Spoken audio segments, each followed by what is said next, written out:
Williams have surprised everyone in a very positive manner as Carlos Sainz managed to clock in the fastest time throughout the entire day at 1:29.348. The sweet thing behind it, however, is that he went ahead of the two Ferrari drivers, Leclerc and Hamilton. And although many of you would think that this means nothing due to the fact that it's pre-season testing, the magnitude of these two teams tells otherwise. Can Sainz prove that Ferrari was utterly wrong to replace him with Hamilton, despite the seven-time world champion's narrative? And more importantly, how will he affect the working culture in the Grove-based squad?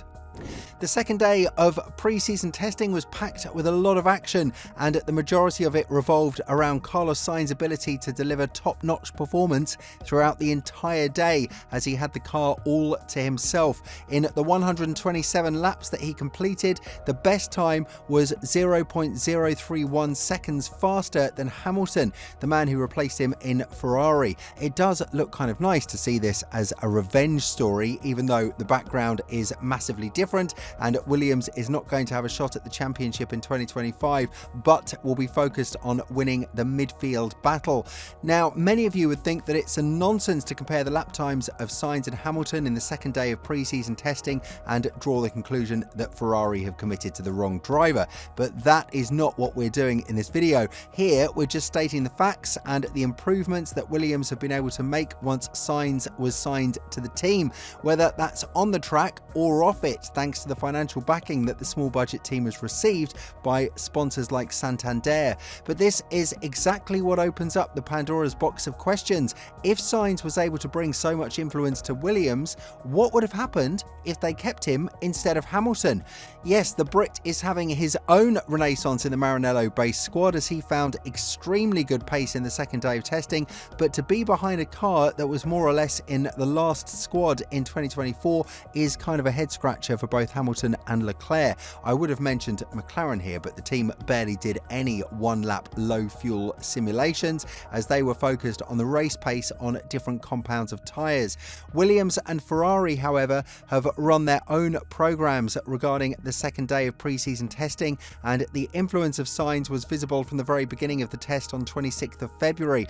Even before the pre-season testing, the comments from Vals and Robbins were all positive as to how much value Sainz brings to the team, with the team principal of the Grove-based squad saying that they have one of the best lineups on the grid and it might not even be close. It's worth noting that Williams have been conducting a lot of tests on the FW47 during the winter, and one of the most important factors that can help them bridge the gap to the rest of the grid, especially the midfield ones and the P5 place in the Constructors' Championship, is the stationary rules in the last season of this era. What this means is that the team can develop their 2024 parts to a significant extent thanks to the knowledge of all the personnel they hired in the past couple of years, added to the feedback by Sainz, which is now significantly praised by these high-profile engineers. The chief engineer of the team, Dave Robson, was full of praise for Sainz and what he brought to the team, which is something that Ferrari might have to question when it comes to the decision of replacing him with Hamilton. In the short-term picture, it might have a lot more sense for Ferrari to do that, but it seems like they've forgotten about Sainz and his feedback when it comes to developing the car to where it is right now. So it must be additional motivation for the Spaniard to prove himself that the Maranello-based squad have gone for the wrong driver in 2025. When talking about the influence of Sainz, Robson said, "It's always good to finally get a new car to the track and begin to understand how the performance and personality of the car compare to expectations. We have worked hard during the FW47 development period to resolve the weaknesses of last year's car and to ensure that the FW47 is competitive in a broad range of conditions. Carlos' feedback from driving last year's car in Abu Dhabi that we were focused on the right areas, but only today could we begin the process of understanding whether that focus has been rewarded." And the feeling was quite positive from Sainz and Albon as well. The drivers made sure to express their feelings over the past couple of days, and while Albon has driven in only one session so far, he will have the entirety of Friday to himself to try and prove that it's not just Sainz who is good in the car. This adds up to a great deal of pressure for both Sainz and Albon because they will be forced to prove who's a better driver when they're put one against the other. When talking about the first impressions with the FW47, Sainz went on to say, Overall, it was a positive first day for the team, especially given some of the track stoppages we had with the blackout. We managed to complete the run plan and we got in a lot of laps, which is always the main target of the first day. First impressions are positive, but obviously between now and the next couple of days, we will try to improve the balance of the car in both short and long runs. If you are to look at the onboard cameras from Sainz, you will see that the car behaves perfectly well and it needs little to no corrections at all, which is precisely what the team needs if they want to be in the midfield fight against teams like Haas, Racing Bulls, Alpine and Sauber.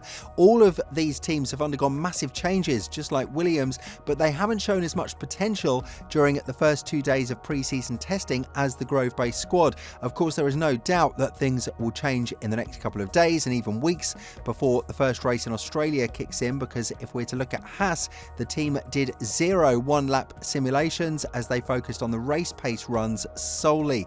But still, Williams is the talk of the day because this is a team that wasn't expected to make such a great leap in terms of improvement compared to last year's pre-season testing. Again, it could mean nothing because we don't know the mods and programs that the teams are running with, but to see Williams as the second best improved team on the first day of testing, right behind Mercedes in the first day and Haas in the second one, is definitely a positive sign for times to come. Their future is focused on 2026 and beyond, when the regulations change and when they will have a huge development project in the pipeline being prepared by some of the most experienced technicians in the sport. But that doesn't mean they're going to throw away 2025. After looking at their competition, it's safe to assume that Williams will push for the absolute maximum in the Constructors' Championship, as it will be a great opportunity to assess the skills of Sainz and Albon in the same machinery.